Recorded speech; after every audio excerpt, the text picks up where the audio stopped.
Greetings everyone, it is CM Kozem and again today answering a fan's questions about character design in speculative evolution and in particular my art.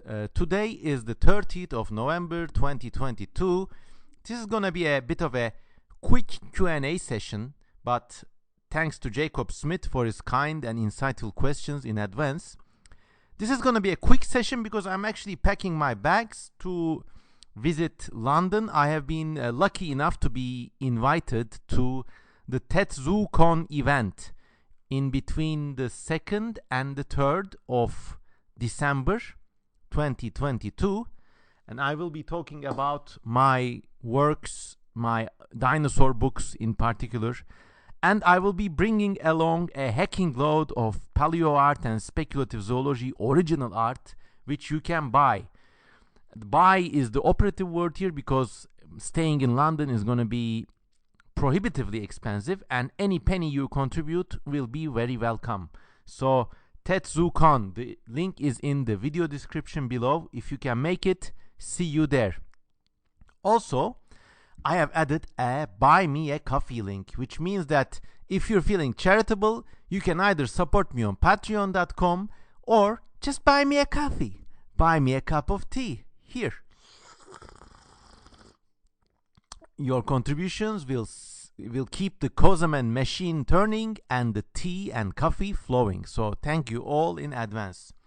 So, Jacob Smith is a friend from twitter.com and he approached me with an insightful list of questions about character design. I guess it would not be a hazard to say that he is studying character design, and he provided a list of questions which I have been getting from many different people in similar guises. So this will be a good opportunity to answer them all.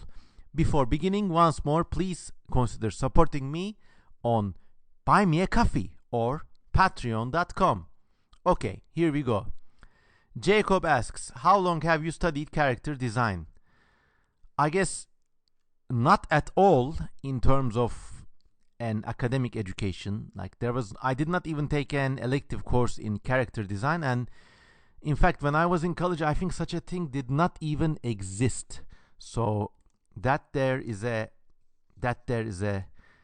sign of how old I am, basically.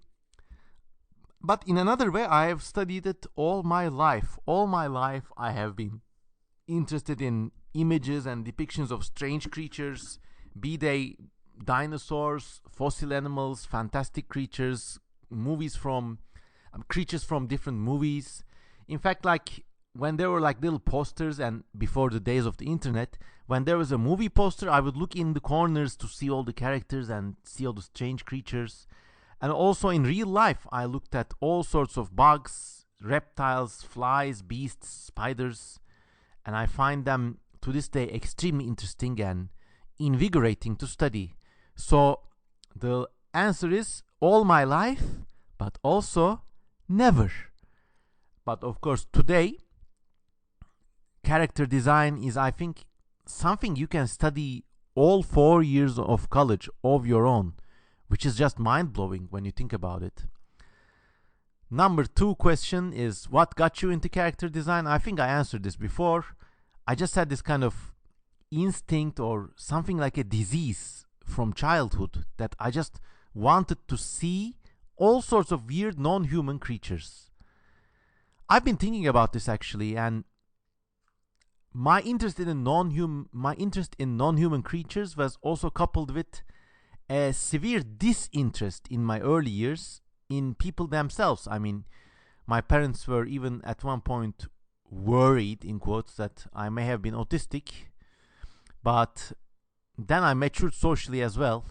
So I formulated a theory in my head that maybe this whole round face with 2 eyes and 1 mouth thing, seen face on, somehow instinctively I did not own up to that, and I kind of hated that. But I liked the half a face. So if you take the basic interpretation of a human face, with the 2 eyes and 1 mouth, and you slice it along half, you get half a face. Now that looks like a kind of profile of a dinosaur or bird or generic monster, and it has always been something I was interested in. I did not like things with two facing eyes and ears. Like, I don't know why, they just seemed so disgusting to me. But I like things when they provide a sharp profile when you view them from the side, and they have no cheeks, no ears. I don't know, probably something psychological going on there too. Some deep, deep psychological stuff. Number 3, who were your inspirations and why?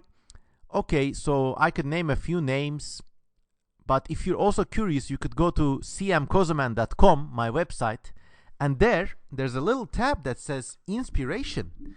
And there I post all sorts of things that I find interesting, and it's just a fun page to visit. But I think growing up, my inspirations, I could name like 3 or 4 people. One of them was H.R. Giger. My school library had a book about Giger's Alien, and basically how he designed the creature in the movie Alien. And I must have borrowed that book like hundreds of times. I read it from page to page, and it was just unbelievable just how this process went along and how creative this guy was. And for a while I kept drawing these like Giger like creatures with a pencil, of course, not with an airbrush, because H.R. Giger works with an airbrush, and I only had my school notebooks and pencils. Then I discovered, like, I think the most inspiring artist of my entire life period, Wayne Douglas Barlow. He has a famous book called Barlow's Guide to Extraterrestrials. So I was hooked. I mean, I still to this day know every nuance, every line, every digit, limb, skin texture, everything to know about that book I know by heart, and it really inspired me. And then also in 1997, my father and I traveled to London, and he bought me a few gift books about the making of the Star Wars remastered editions. So before even the Star Wars prequels, in the 1990s, there were the Star Wars remastered editions in which George Lucas remade these films with what for that time was advanced CG. So basically he added lots of weird creatures to the background. And these books contained concept art of all those creatures. And that was just a mind-expanding experience for me. From there, I got to know these amazing creature designers such as John Mollo, Ralph McQuire, and Terrell Whitlatch. And just, so these few names, they were just my biggest inspirations. And remember, I grew up before the internet, and I think that was my lucky ticket, because I think in my formative period, I must have been exposed to maybe a maximum of 1,000 creature images, if at all.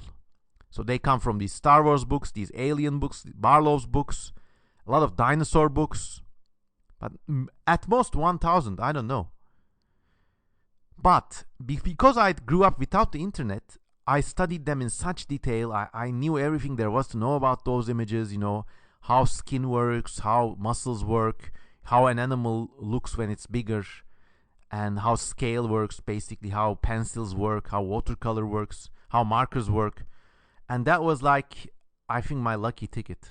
So my inspirations were H.R. Giger, Wayne Barlow, Terrell Whitlatch, Ralph McQuire, John Mollo, also some dinosaur artists like John Sibbick and Michael Skrepnik, and all those of course, Gregory Paul. I think he was a great inspiration too. These were paleo artists.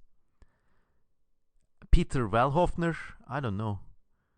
So all of these artists were great inspirations to me, but a hidden great inspiration was the lack of a distraction. I feel blessed to have grown up without the internet. Okay, number 4. Can you explain why color and shape are important? This is a very basic and elemental question, and I don't know if I'm the best guy suited to answer that, and my answer to this could extend to hours and hours. But let me give a very, very brief answer. So a lot of character design these days seems to be guided on story and that particular character's background. Whereas in real life, I mean, for example, a tiger, we know it from its stripes. A parrot, we know it's from its color. A snake, we know it's from its shape.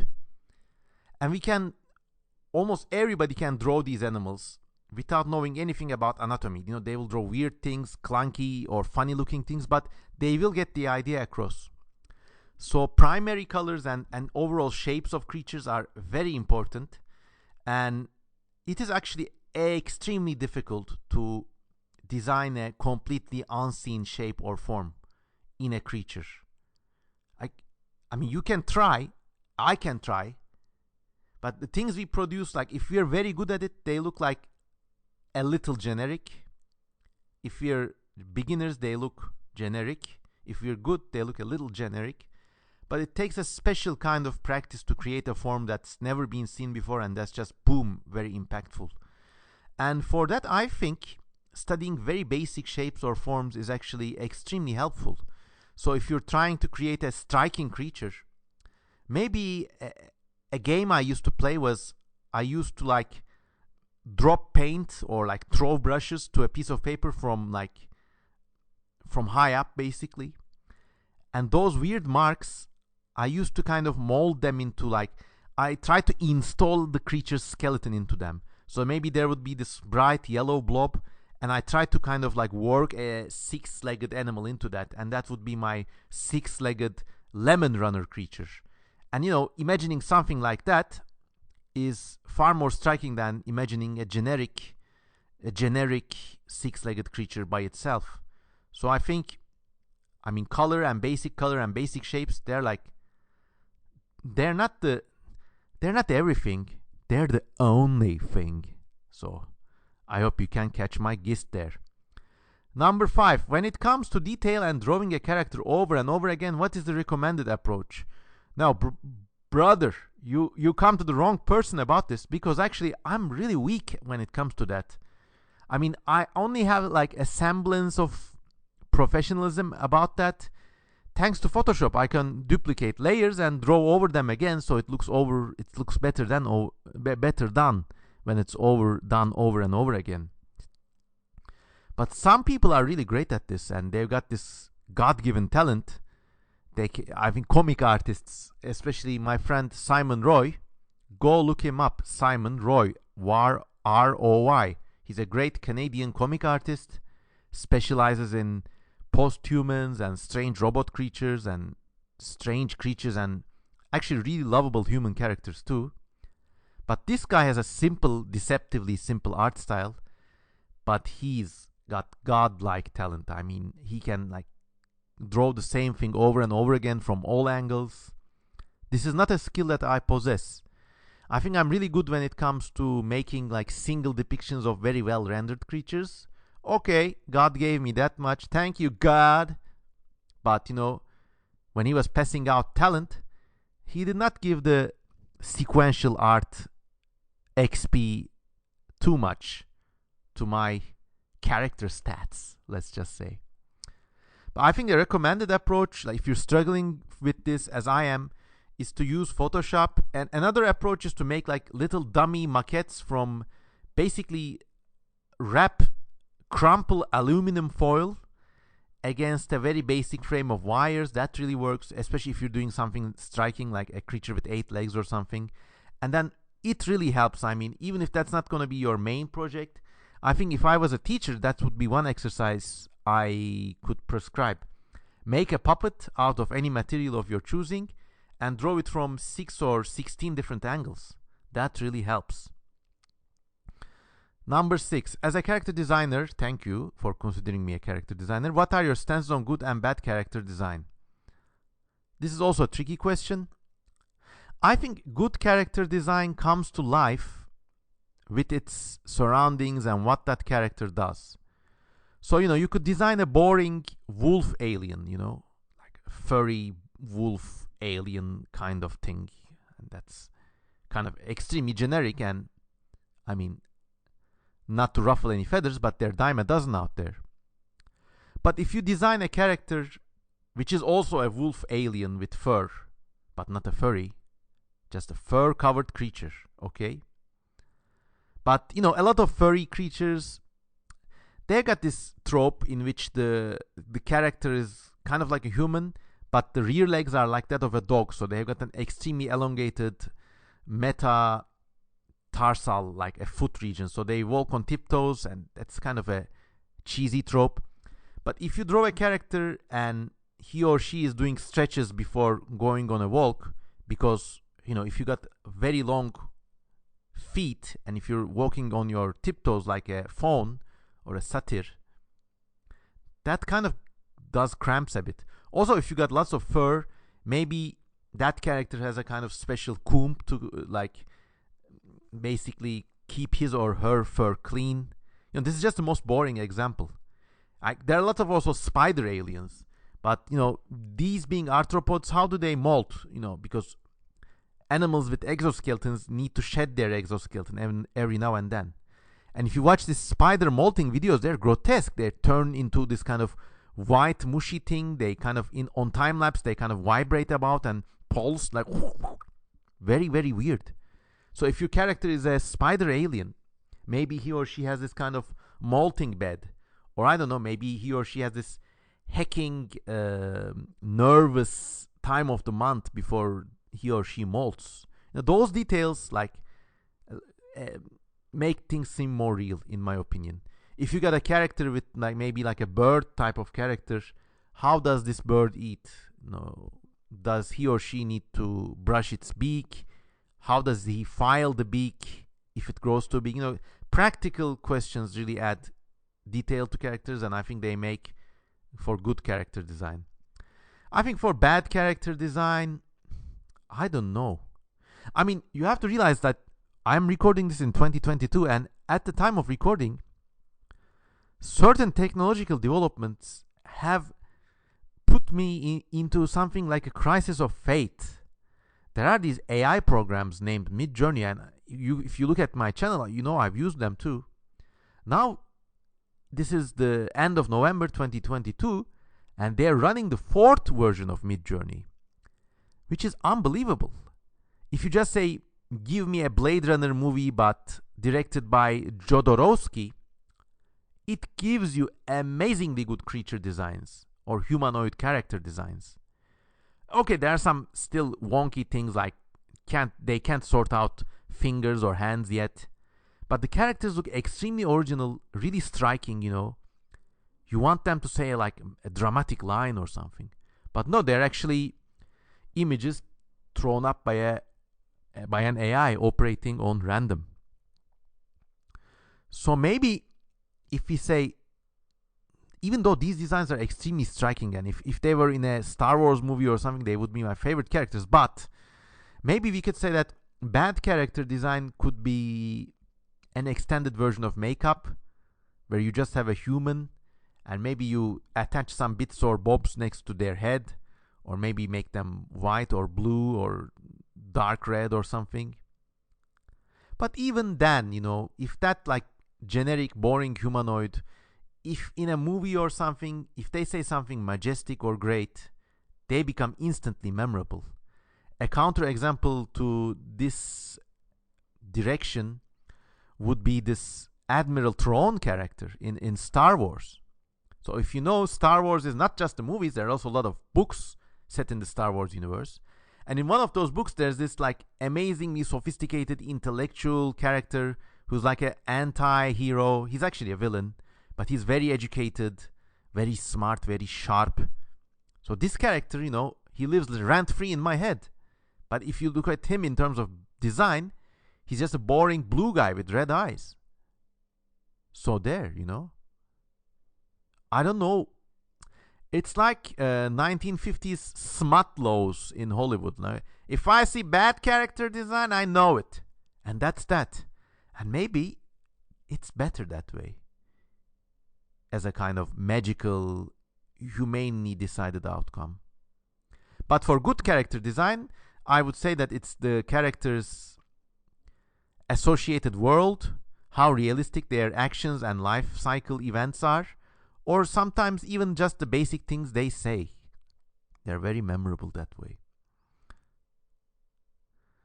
I also answered number 7. What is essential for good character design? I just answered that before, so there you go. 2 questions in 1 stone.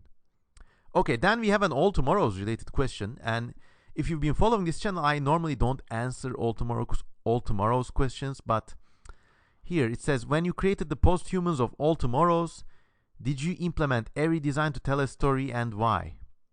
So all tomorrows, as you may not know, is a book which became really famous, but I actually wrote this in 2005.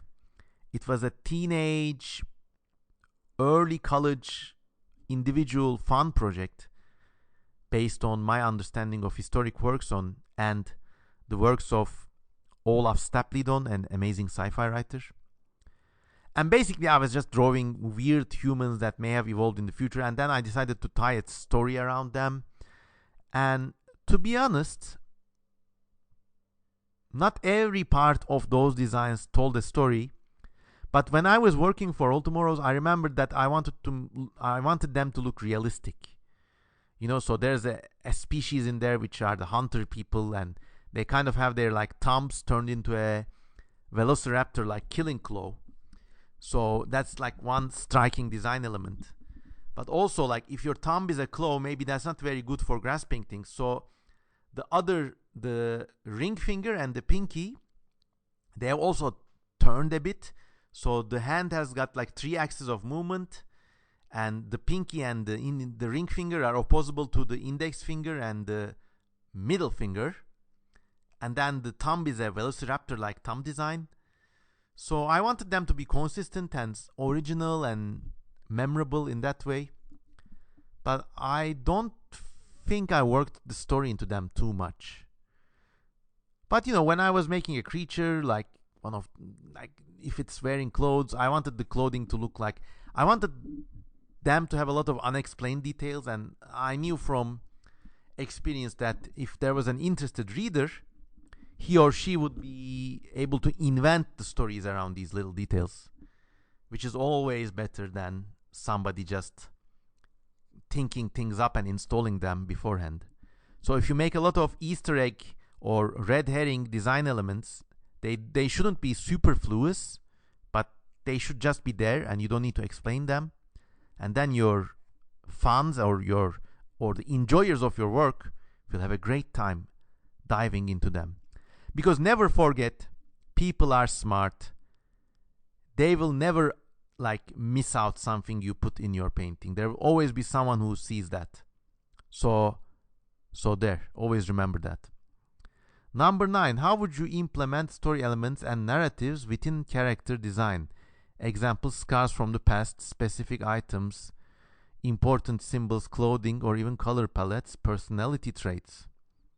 A very good question. I think I somewhat answered this one before with the arachnid or the furry wolf characters. So it's always like, even if you're designing this thing to appear once, you know, that thing is gonna be living somewhere. So if it's like maybe a big toothed predator, that tooth might be broken, it may have suffered some damage. I think a good example for this is just looking into the real world, not copying, but seeing what happens to things in the real world. You know, if an animal is old, maybe the animal has some like scars around its body. If an animal habitually feeds on like giant insects, or I don't know, maybe his or this animal's face is covered with thin scratches, like the way you're playing with a cat. You know, the cat scratches you a lot. And I think, I mean, this has to become second nature to you. And an example could be like, you just draw a blank blobby human figure, and then one of your friends assigns at random, but without your control, a role to this blobby basic human drawing. He or she might say, okay, this number 1 blob is a fisherman. So okay, how would a fisherman accumulate life experience in terms of detail? Maybe he or she wears tall boots, maybe they have finned feet, I don't know. I'm just like making this up as I go along right now with you. if this character eats fish all the time, maybe kind of has like long teeth to like puncture through them, or maybe if he's like a regular like hook and line fisher, maybe his hands are scarred with, because if you're putting bait on the hook, sometimes the hook kind of punches through your skin or something. If like Google fisherman injuries, I don't know. Maybe they have stronger arms and weaker legs. I don't know.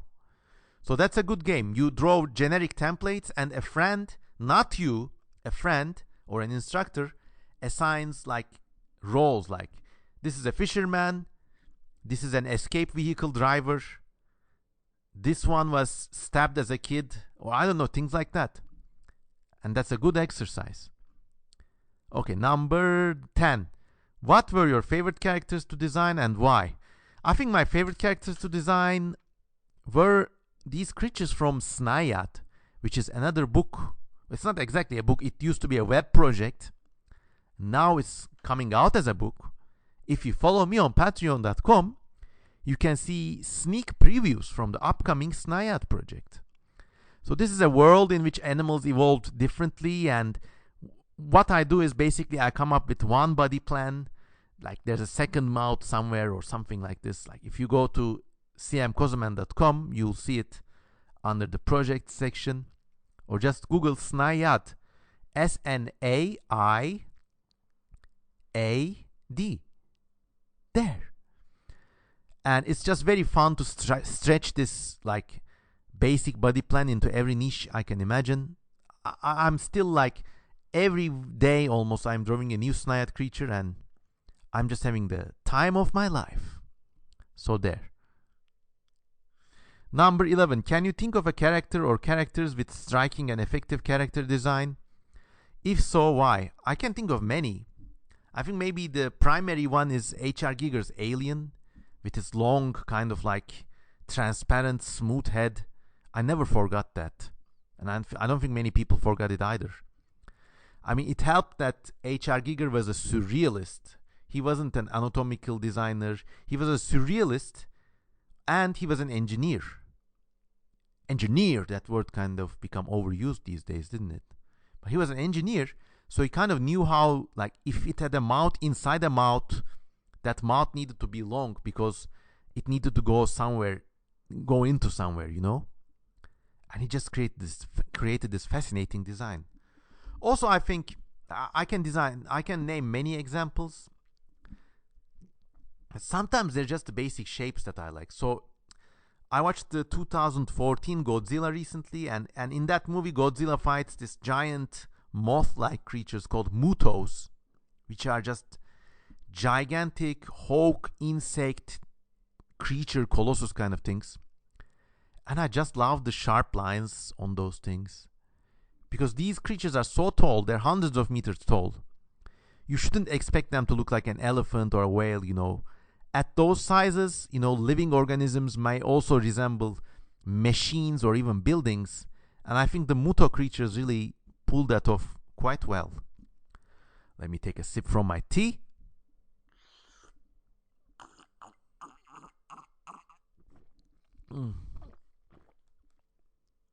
All right. Number 11. Oh, I think I answered this. Number 12. To you, are there any characters with bad character design? If so, why? I think I answered this before as well. I mean, believe me, there are many things I would like to tear into. But in this channel, I have a kind of no axe to grind, but only my thoughts to polish kind of mentality. So I don't want to rip too deeply. I mean, I could, like, anybody can critique these Star Trek aliens, right? They're just people, middle-class Americans with forehead makeup. But Star Trek is primarily a philosophy-driven TV series, and they had a very low budget. So when you see that, you actually admire how creative they could get with those humanoid character designs. And then, of course, supposedly there was like an godlike alien space virus which kind of guided all life to evolve into human-like shapes, but even then, that's not bad character design. Let me think about. Okay, I can name one thing. Okay, there was this like very obscure early 2000s film named Deep Blue Sea. Oh, no, not even that. Deep Rising. Deep fucking Rising. It's a movie. And they made a lot of horror movies when people first mastered those computer graphics effects. You know, you could just have monsters all over the place. So in this film, there's a sunken ship, and the ship is patrolled by these tentacle alien deep sea fish monsters. And you know, they move very fast because you shouldn't see how stupidly done the CG is. So they move very fast. They extend like hoses through all these doors. But they're all connected to somewhere, you know? They're like extremely long tentacles. And at the end of the film, the lead hero or the heroine gets captured by one of these tentacles. And she gets to meet the main monster. And it's just an absurd, like, octopus-like thing. But, you know, octopi have the mouth between their legs. But this one has the kind of dog-like face just copy-pasted onto there. It's a really ugly design. It's just lazy. Another design that's just so bad would be the creature partially portrayed by Dwayne "The Rock" Johnson in the Scorpion King film, or the Mummy 2, Return of the Scorpion King. So in this movie, Dwayne Johnson is the evil guy. He was the Scorpion King or whatever. And when they defeat him, he turns into his final form, which is like a scorpion centaur, but they loaded it with all these extra appendages. So the scorpion has 2 stingers, the scorpion part, and it's joined to Dwayne Johnson's body like a centaur. So his waist, basically his dick would be in the scorpion's mouth. That's the way they're joined. It's a really badly done CG human from the waist up. The scorpion has pincers, but his human arms are also pincers. So there's arms and tails all over the place, but it's just so badly done and so over the top that in my book that's actually a great design, because you could tell that the design crew were having fun with that one. Number 13, what's a good process for getting into character design? I would say it depends on your ultimate goal. If you want to do this thing as a job, go and study it. But if you're just like into this as a personal passion, personal art, or a kind of personal evolution, then study animals, study the history of art, study fossil animals, or even things like cultural design or world history, world costumes. I would say always like make 100 tracings before, and then original designs will start coming to you. So there, it's a 2-pathway option. I mean, usually you have this. It's like a disease. You either have it or not. If you have it, you choose your life path. And believe me, not everybody has to do this as a job. And in fact, like, I think one of my... Okay, so I was kind of successful with All Tomorrows, all right? If I did this as a job, I would not have been able to write that book. But it was a personal passion project. So if this is like in your heart as a passion, follow it. Also, like, if you're like a character designer for games or something, you know, there would be a certain like, I want a heavy warrior, I want this like smart girl, or the axe wielding dwarf. Like there, you're confined to operate within stereotypes, and I mean, maybe that's your thing, but to me it's kind of soul crushing. I would rather like earn my income from like basic advertising jobs or something, which is basically what I'm doing, and basically be supported by loving supporters on patreon.com and beyond. I can't tell you how lucky I am to have you all. Okay, so number 14, can you tell us why emotion and personality are important? They're extremely important, but I think in recent days or in recent years, people are infusing... I'm just gonna Google something, so just bear with me. Let's go to Google Images and say character design school and look at the images that come out. So yeah. Okay, so I get a lot of characters for like high school characters, of course. Okay, let's say character design experiment. Let's see how that works. Or let's say let's character design major. Okay. All right, now I got a hacking ton of images from schools, academies, and people's ArtStation pages and Skillshare pages, Behance, Pinterest, a lot. And I'm seeing a lot of characters with emotion and personality. But I think one trend I'm observing in the last decade or something is too much emotion and too much personality. I mean, not even that. Let me correct this. Too human emotions. Like one of the most intriguing things I observe is that when I look at old character designs for like when they were inventing the Wookiees or the Ewoks or something in Star Wars, you know, it's kind of a basic character these days, but still, when I look at the concept art for Star Wars, John Mollo, and he's the guy who invented, let me Google that too actually. Let's go Google John Mollo Ewoks, okay?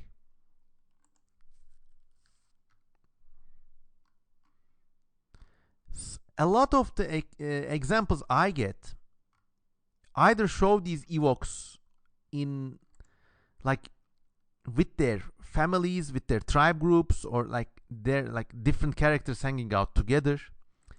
But if I look at character design these days, it's a single individual.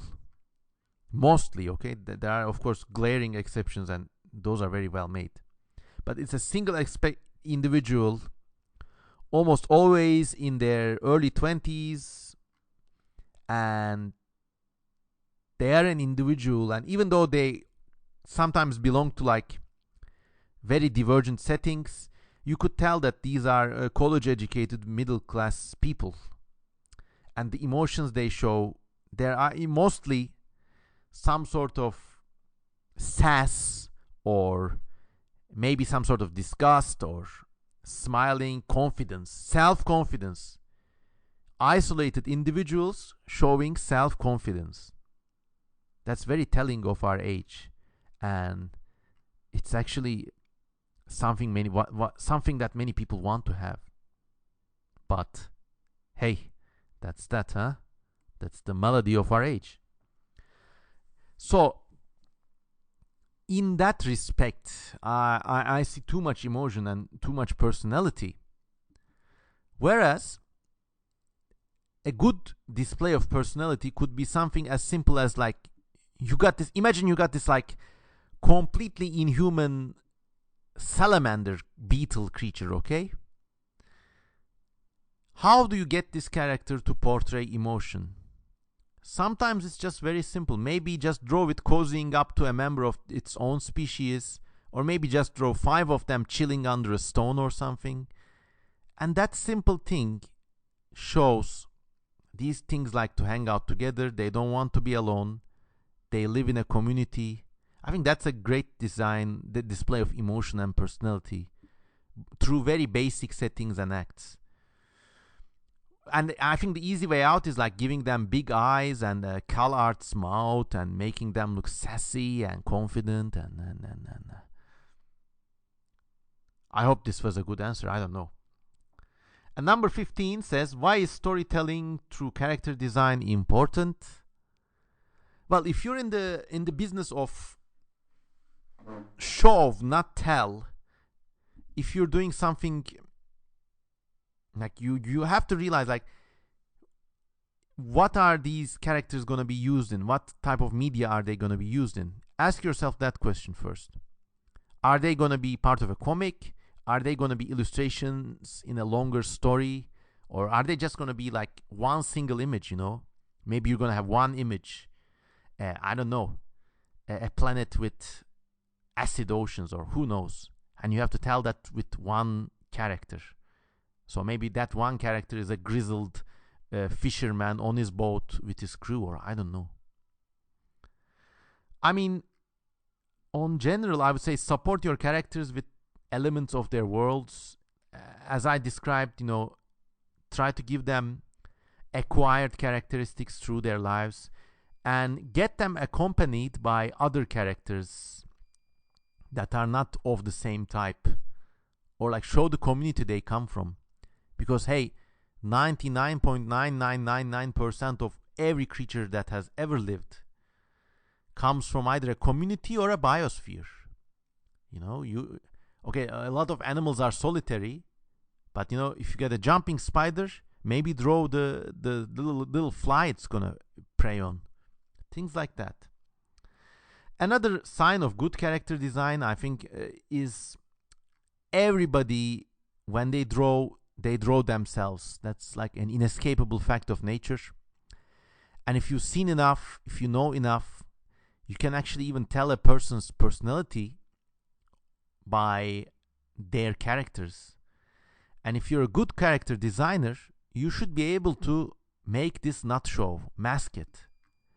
Not every character has to be you or someone like you, although everyone psychologically draws themselves. So, I mean, it's obviously a kind of...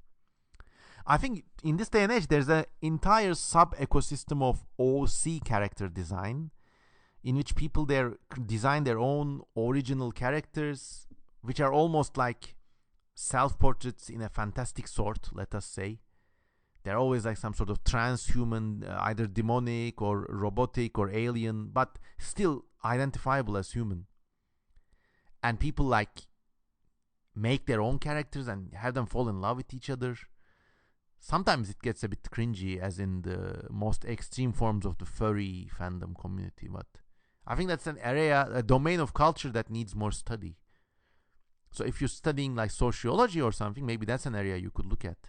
The interaction and proliferation of original character communities in contemporary society and cyberspace. Because there's a lot of drama going on with these communities as well. So that's my tangent of a tangent answer. I hope that was helpful. And Jacob Smith's last question is, you mentioned in an interview that the story of All Tomorrows is all about us entering a new epoch. Were the characters' designs of posthumans meant to represent humans adapting to unfavorable circumstances? I think this has a twofold answer. Now, after almost 20 years, I look back at this thing and I realize how All Tomorrows was kind of at least put into motion by a great family disaster we suffered in 1999, where there was an earthquake and my grandmother died, and like 2 years later my grandfather, who I loved very much, also passed away. So that was very sad for me, and it looks like I took refuge in this imaginary world, and I was talented, so I kind of built it up a little. And all those catastrophes are maybe memories of that event filtering through. And in the second half of this twofold answer, this book exploded in popularity during the apex of the COVID pandemic and slightly after the US Black Lives Matter riots. I don't know if that was too much connected to Black Lives Matter per se, but I think the COVID pandemic was like a deadly, catastrophic event that no one could escape from. You're being shut in your own house, living with fear, entire ways of living interrupted, sometimes never to return. That's an enormous trauma that we've all kind of glossed over. We're all silent about it now. Life goes on. In 10 years, it's going to come back up, squirting like an aquifer. So I think that trauma may have assisted All Tomorrow's popularity. And whether that was the case or not, I'm very lucky to have all of you fans and followers, Jacob Smith among them. Thank you for your questions, my friend, and I hope these answers were sufficient. This has been CM Kozeman. I need to go now, but please consider buying me a coffee or supporting me on Patreon, and have a nice day. Goodbye.